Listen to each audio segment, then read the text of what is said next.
Encore episode. Step 1 for employers and unions. Get your data. Today I am speaking with Cora Opsahl.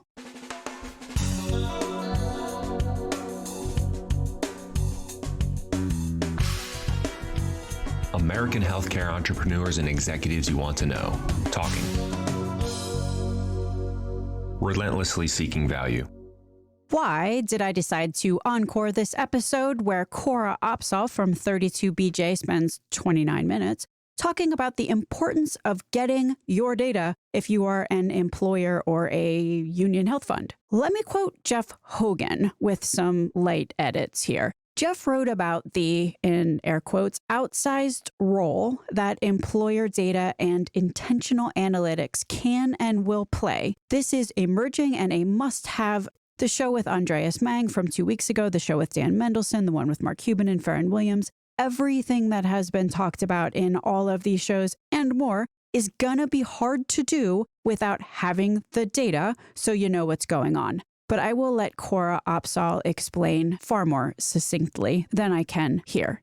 One more note before we dive in here. After you listen to the show, you might want to go back and listen to episode 373 with Cora, and that one is entitled How to Kick a Big Hospital Out of Your Network, because this is one of the things that 32BJ did when it got its data. 32BJ realized that if it kicked out the really expensive hospital from their network, it would, and did, save $35 million.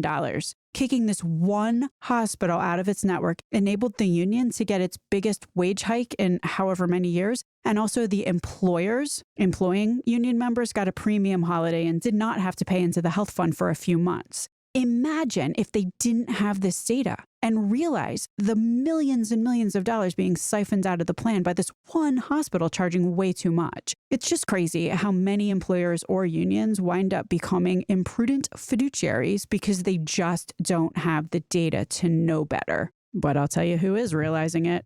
Class action attorneys. My name is Stacey Richter. This podcast is sponsored by Aventria Health Group.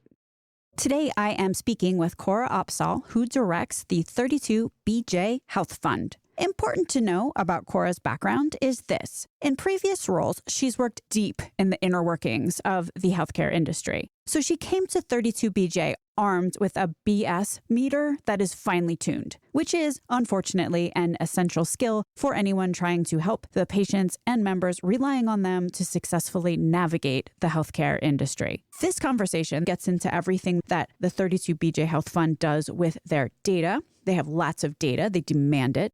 So, besides kicking out overly expensive health systems from their network, here's other things that 32BJ is currently doing with their data and which other employers and unions may get a few ideas from. If you have the data, you, like 32BJ, can use it to, number one, make smart benefit decisions that are validated, not just guesses. Before you decide to do something, add a wellness program, etc., be able to model it accurately for how much it will actually cost you, which, spoiler alert, is most of the time not what the vendor will estimate. You have way more data than the vendor does, so you can certainly use it to great effect in this way.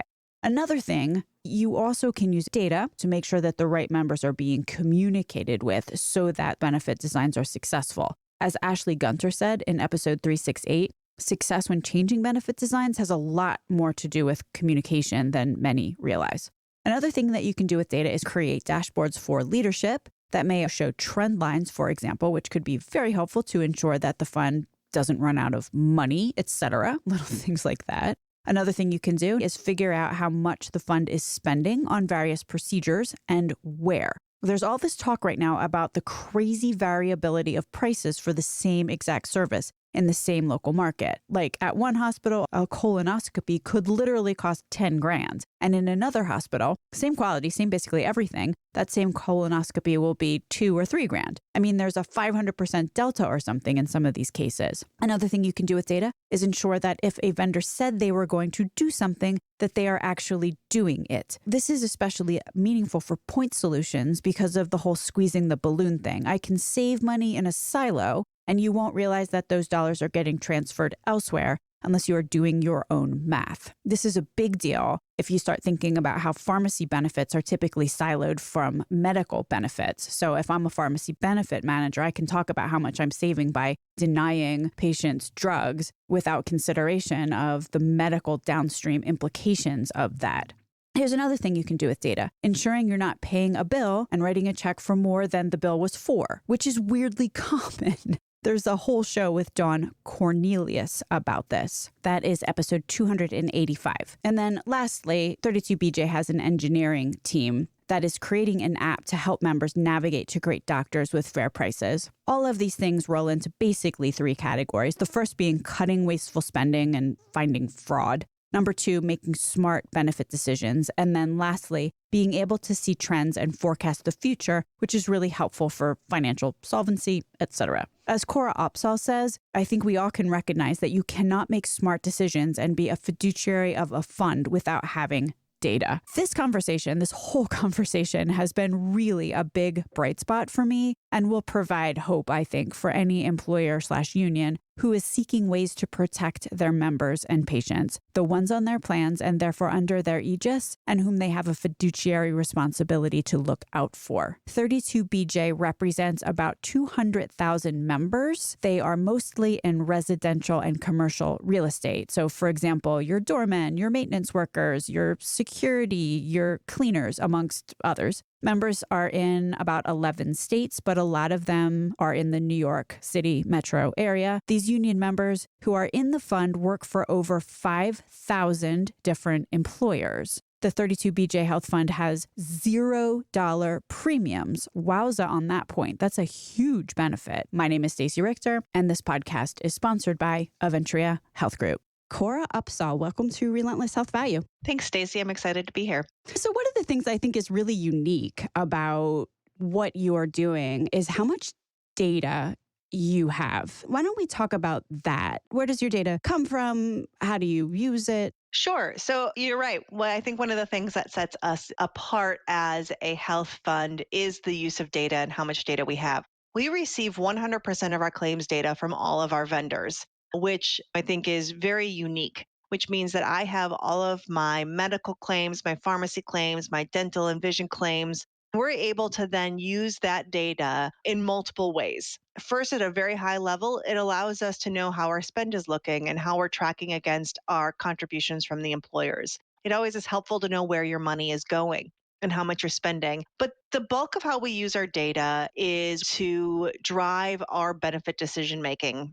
We get our claims data daily and weekly, depending on the vendor, which allows us to look at what we're spending our money on. So we know about who our high cost utilizers are. We know where our high cost drugs are. But we also know, even from a perspective of which doctors maybe be seeing more, how much are we paying per hospital for different procedures. It puts us in a position to then be able to make decisions that are based in data rather than based, in a lot of ways, healthcare decisions that get based in emotion. This has allowed us to have the flexibility to create some benefit designs that really benefit both us as the fund and our members, because we know that what we're doing really does provide high quality outcomes, but then it does give us the lowest priced possible options that are out there. We'll talk about the benefit designs coming up here. Let me ask you this, though. And I know 32BJ as an organization has had this data for quite some time, but this is just such a unique thing. There are so many unions and employers across the country that just don't have the data and they don't really fight for it. You said you got the data from 100% of your vendors. There's just so many circumstances across the country where the employer or the union, the vendor says, oh, well, we can't give it to you for insert XYZ reason, which is not really valid, but on the surface, it's like in some term and condition somewhere, right? And they're like, oh, okay. How was this realization made? Was there anything that really caused this organization to say, absolutely not going to play those reindeer games? Like, give me my data. I think we recognize you can't make smart benefit decisions and be a fiduciary of the fund without having this information. And you're right. It's not as though it's always been an easy road to get the data. I think the default answer is, well, you don't need that. We'll do it for you from vendors. But we feel it's really important that we own this information ourselves. It's our claims, it's our money. We're a self-funded plan, which means that we pay the claims that come in. So if we're paying the claims, we should be able to see them. There's no reason that it's essentially our money. Why would we not be able to see how that money is being spent? I think you're correct in the sense that a lot of vendors don't want to give this information. It always concerns me if a vendor doesn't want to give you the information, what are they hiding? I think in this way we can always know exactly what we're spending our money on, and I feel like it's our data. It really does boggle my mind, Stacey, the amount of people who A, can't get their data, or B, aren't even asking for it. My hope is the legislation within the No Surprises Act and the Consolidated Appropriations Act with gag clauses and things of that nature will help plans and employers get more data. But it's not just getting the data, it's then using the data. Yeah, I was going to say that because, for example, the first thing that you just said there, you're tracking how the spend is looking versus the contributions that you're getting from all of the employers who are funding your fund.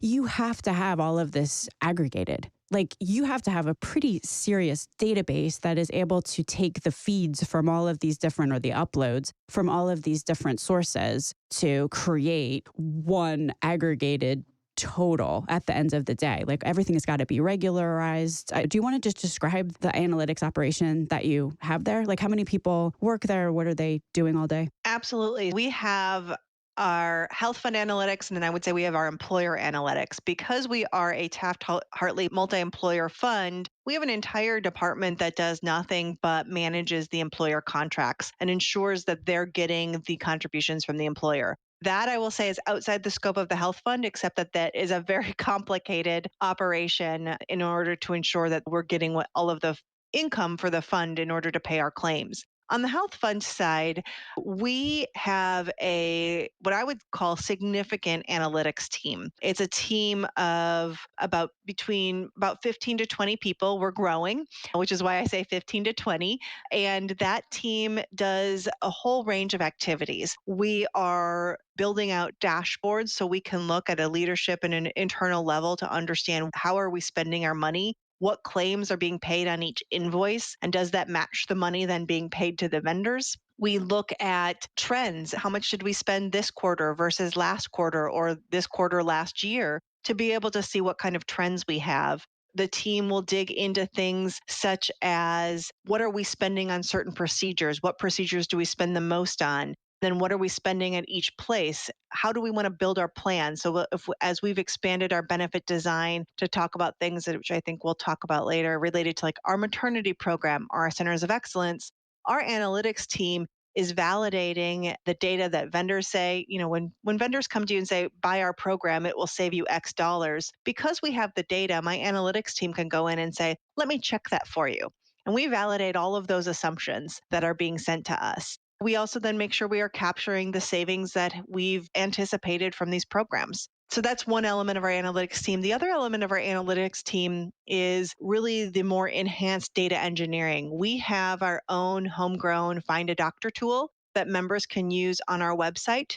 And so this team does a lot of the more intricate, I'll be honest, things that go a little bit over my head and a little too technical for me, which is why we have a great analytics team. But they're the folks who are taking in the data, ensuring we've got high quality data, loading it into our systems, allows our members to find the doctors, navigate the benefit. And so it's a really comprehensive team that allows us to use our data to make benefit decisions that are smart and right for us. Without data, you're really just taking a guess, and guesses are never going to get you where you need to go. Okay, so making smart benefit decisions that are validated, not just guesses, also cutting out wasteful spending. You mentioned having dashboards for leadership that may also show trend lines, for example, which could be helpful to ensure the fund doesn't run out of money, et cetera, little things like that. And then how much is the fund spending on various procedures and where? There's all this talk right now about the crazy variability of pricing for the same exact service in the same local market. Like in one hospital, a colonoscopy will cost literally $10,000. And in another hospital, same quality, same basically everything, that colonoscopy will be $2,000. I mean, there's like a 500% delta when you start looking into it. Also, just ticking through the other things you do with your data. You just mentioned we have ensuring that if a vendor said they were going to do something, that they are actually doing it. And then the engineering team you just talked about as a sidebar, who are helping members navigate to great doctors with fair prices, which is something I could certainly see being helpful for individuals and families, since it's a big source of stress to know you need care when there's no great way to determine where to go for it from a quality and price standpoint. As we all know, PPO networks and their alleged, in air quotes, discounts are not built for any reason that has to do with quality, dare I say. Oh, and I forgot, you mentioned ensuring you're not paying a bill and writing a check for more than the bill was for, which is weirdly common. There's a whole show with Dawn Cornelius that gets into this. I mean, there's just example after example where the carrier, for some unknown reason, is, well, it's somewhat known, but they're paying more than what the bill was, for example. There was just the story last week related to the Medicare overpayments. Exactly. So let me ask you is the view worth the climb kind of CFO style question? If you compare the results that you're able to drive through your data and analytics team, is the cost of standing up that business unit, I mean, you compare that cost and aggravation with their net result. Is it worth it? How do you compute the value of doing all of this with your data and analytics? Well, let me give you an example. One of the programs that we have been working on is claims recovery related to eligibility of our members. I think any plan sponsor out there knows that managing the eligibility of members and ensuring we're only paying claims for members that are actually eligible can always be a challenging piece. When we stood this program up, we stood up our process up about a year and a half ago. In the first year, we saved over $1 million in claims but through this claims recovery process and ensuring that we weren't paying claims on members who were no longer eligible, which in that instance just shows you that within 1 year, we were able to, easily make the costs of anyone we would have needed to hire to manage that program. And that was that's just a sliver of what this department is doing. Right. It's the easiest concrete example I have. I think we've recognized that investing in our analytics team and in our data pays off. We can't always show you a dollar for dollar figure, but we know the more we know, the better choices we make. And that doesn't always mean that the more we know doesn't mean we still don't make benefit decisions, because changing your benefit or enhancing your benefit is the right thing to do, even if it costs you more. But knowing that, for example, we made some copay changes and enhanced our dental benefit, the estimate we did internally was about 2 times higher of a cost than it was from the vendor, because we have a better data set to pull from. When we take some more conservative assumptions, we still moved forward with enhancing our benefit, but it was nice to be able to validate that information internally and build our own cost assumptions into those types of program enhancements. And of course, based on that data, your team also made the probably unprecedented decision to cut a major health system that also happened to be wildly expensive out of your network. We'll get back to that and really get into it next week. But just for now, one of the things that I have been digging into lately, especially from the standpoint of a jumbo employer, is just the difficulty level that they are having in fundamentally changing their benefits to cut out waste and effectively do all the things that you're saying because of the, in air quotes, disruption that things might cause. Understanding how to use data is something that most jumbo employers understand just at the construct level. So standing up a group like this and just simply understanding what's going on, that in and of itself wouldn't seem to be all that disruptive, and is something that a CFO should conceptually maybe want to understand relative to the benefits, even if it's a CHRO who's responsible for the benefit design, even if the intention is not necessarily to meddle, it just to validate what all the vendors are saying. I could certainly see as being of use, right? Just even if it's considered a knowledge building exercise at the very beginning.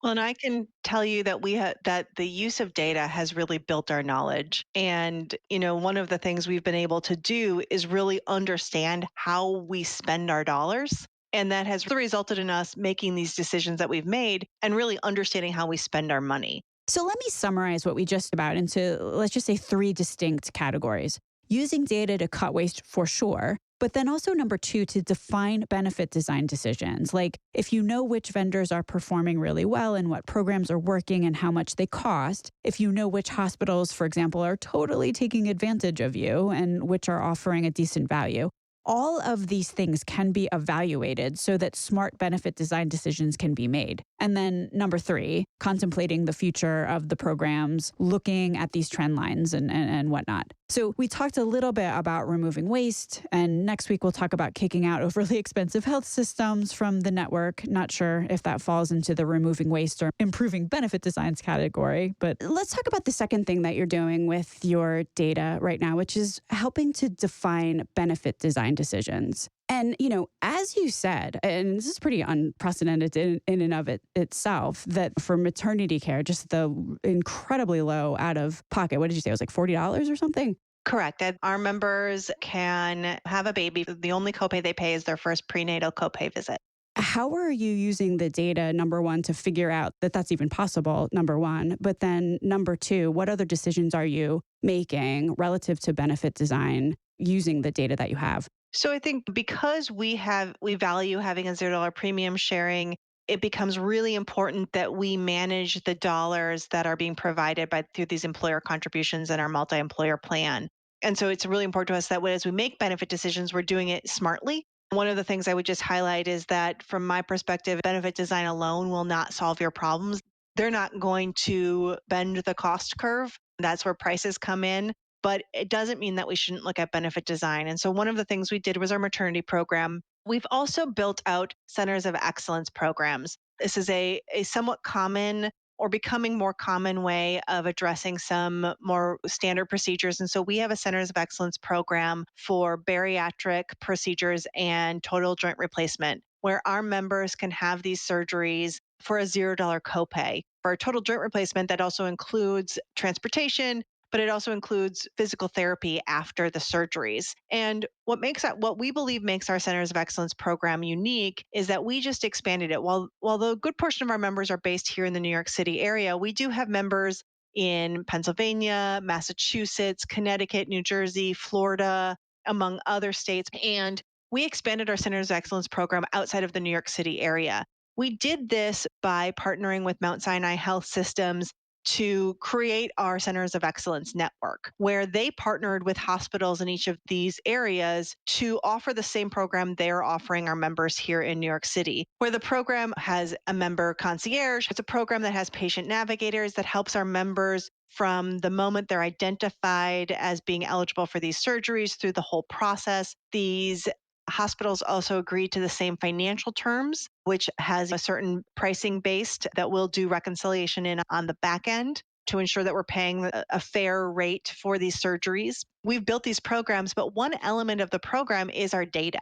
So while we're super proud of this program and we really think it's exciting the way that we've been able to partner with Mount Sinai Health Systems to build this network, I think you probably are, Stacey, understand like it's unusual for hospitals to work with each other in something like this, but we use our data to target our members. So we have a team here in the Health Fund we have our data that identifies members through claims of members that we think are starting down their bariatric surgery or their joint replacement journey. And then we outreach to our members and help them understand, are they in this journey? Where are they? And then get them steered to our centers of excellence physicians and providers and hospitals, because if they don't use our centers of excellence for providers and hospitals, then it's not covered. And so we do use data to help find these members and ensure that they're being steered where they need to go.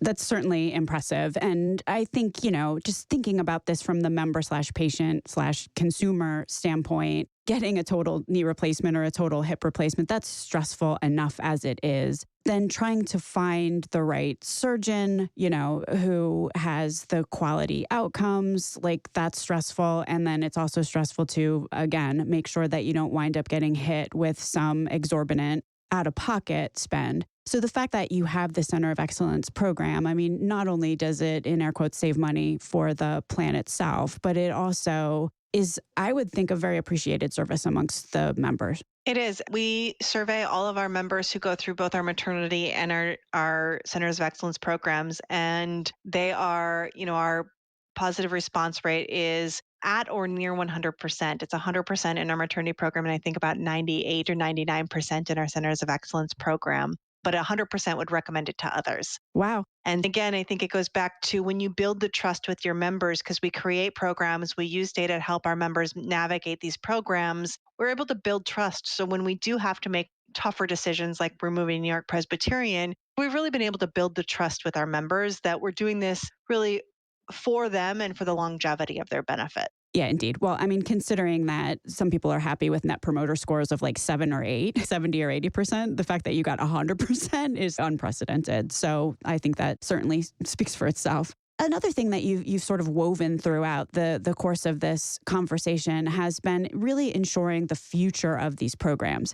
I mean, we all know that when you're overspending on what did Warren Buffett called it, health spend is the hungry tapeworm of American business. We've got middle class wage stagnation. We've got problems with global competitiveness because benefits can be so high. We've got medical debt. We had Dr. Wayne Jenkins on the show a bit ago talking about how medical costs create mental health concerns and stress and people abandoning care, which creates a downward spiral of their health. So there's a lot of reasons why the work that you're doing, it's pretty obviously going to accrue present tense and also future tense types of benefits. But is there anything that you want to specifically mention relative to how you're making that data actionable that lends itself to considering the future of the program? We know the impact of healthcare trend being high and the increase of healthcare costs has cost our members about $5,000 in their paycheck. Had healthcare trend increased at the rate of inflation over the last 5 or so years, members would have had $5,000 extra in their paycheck. But instead of being able to go to their wages, it's had to go to to fund the health fund. So for us, it's really important that we leverage our data, we leverage innovative benefit design, we leverage the information that we have to create solutions that will help drive down these prices, because we want to ensure our members continue to be able to put food on their table, afford housing, and be able to have an increase in their wages and not have that all be funneled back into their health plan. Yeah, we talked about the trends in the trend line at the beginning of this conversation. So I could definitely see that it would be really critical right now for everybody, not just 32BJ, to be very much studying that cost curve and attempting to bend it, because all of the issues that we're having now are just going to get exacerbated in the future if we don't. Exactly. One last question. That's about digital health, telehealth, virtual care options. I am just so intrigued by your thoughts on whether some of these virtual health solutions can reduce local health system costs, especially in areas where there's one game in town, that there's a monopoly, where you can't just say, yeah, you know what, we're going to cut out this one really high cost hospital and go to another one. There's some areas where there is no competition. How do you see virtual care as a potential way to incite a competitive environment that could ultimately impact the prices that some of these consolidated health systems are able to? People are used to using healthcare in a very specific manner. It's why I think that transparency is key, but does not solve our healthcare problem, because members don't shop for healthcare the way you shop for a car or even shop for your groceries.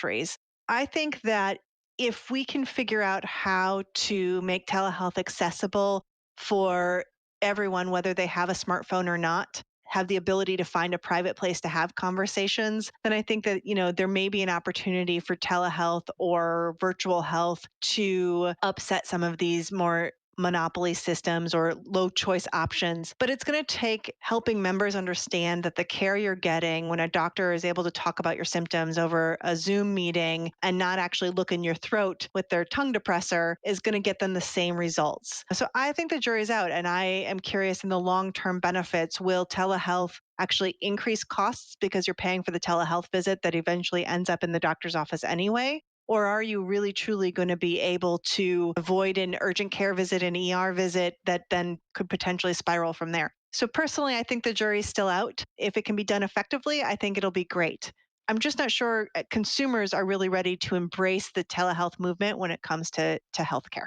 Arguably, there's different kinds of telehealth, just like there's different kinds of all kinds of care. And there's teleurgent care, of which Teladoc that's pretty much their model. Like I'm here if you need a antibiotic for your UTI as the probably reductive quintessential example. But then there are obviously the virtual point solutions, which are more longitudinal in nature, and their goal is to really guide patients through certain conditions.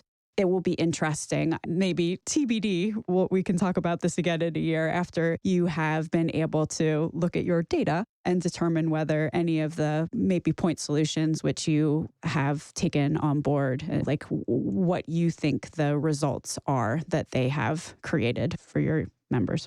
I think you're right, Stacey. I think if I were to say, if I had a healthcare crystal ball, which none of us have, I think some of your point solutions maybe would be beneficial. I think you're seeing some of that already in the behavioral health space to increase access in an area that I think we all recognize as challenging. Is there anything that I neglected to ask you?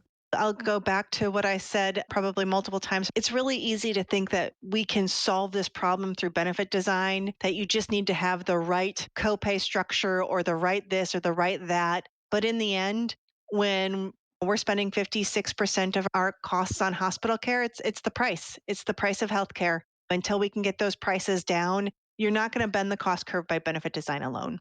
Indeed. It's that Huey Reinhardt, it's the price is stupid. Or if you want to pay less for healthcare, you got to pay less for healthcare, right? That's perfect. That's exactly right. If someone is interested in learning more about 32BJ, is there anywhere that you might direct them? Yes, we're happy to share what we're doing. 32bjhealthfundinsights.org.